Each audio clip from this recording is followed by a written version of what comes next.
This clip is brought to you by SaveWithConrad.com.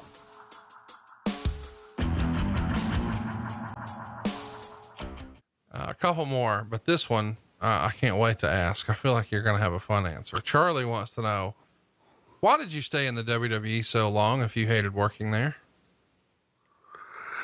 Because nobody else was going to pay me what they were paying me, give me insurance, give me a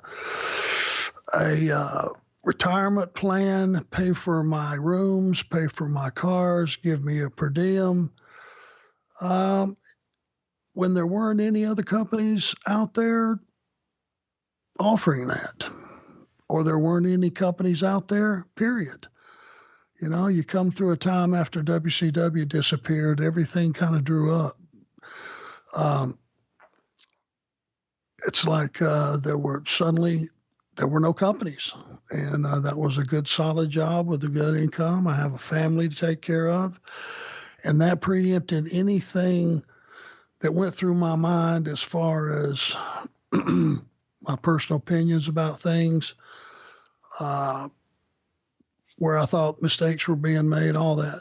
The number one thing in my mind was, hey, if you get punched in the chin or slapped in the face, turn the other cheek. And that's a cliche, but that's absolutely true. And just keep your job. And that's what I did for 18, 19 years. It's amazing to me that sometimes I feel like entertainers are held to a different standard. And I guess I've been guilty of that too, but I had like a light bulb moment years ago when I saw world-renowned actor Christopher Walken doing an interview, and whoever was interviewing him was very complimentary of all of his work, but then very critical of one movie in particular. Like, after you did all these great classics and showed just how talented and skilled and how wide your range was, why in the hell would you do insert crappy movie here?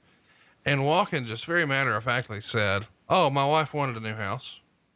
That was just like the most practical duh. I think sometimes we as fans forget not everything is for the love of the game. Sometimes, man, we just got to pay fucking bills. So, to the person who asked the question, for the same reason you go to your job every day, you know, you're not getting everything you want like that every day there either, but you know, somebody's got to have insurance for those babies, and we got to keep the lights on. So off to work we go.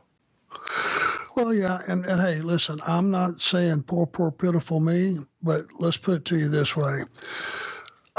There's not much demand for a beat up ex-wrestler that's left-handed, but his left hand is suddenly paralyzed, with a bad neck and a bad back.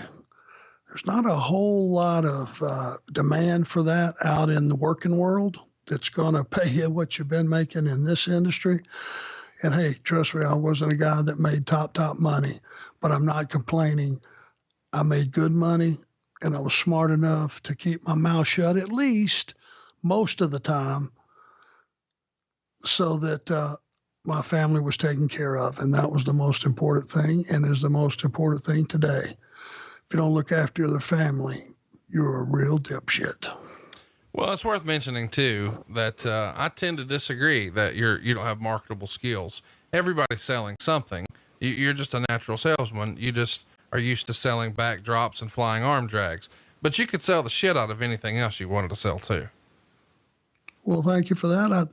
I do think, I don't think I've ever been a charity case. I think I've earned my way right up until this day, as far as the business goes. So if I had a spot, I think I've earned a spot, and I will continue to earn my keep with AEW, which I'm thrilled to be a part of. And we'll see how it goes. Sky's the limit, I think.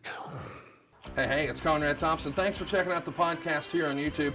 Be sure to hit the subscribe button and the notifications bell so you get a notice anytime we upload some new content.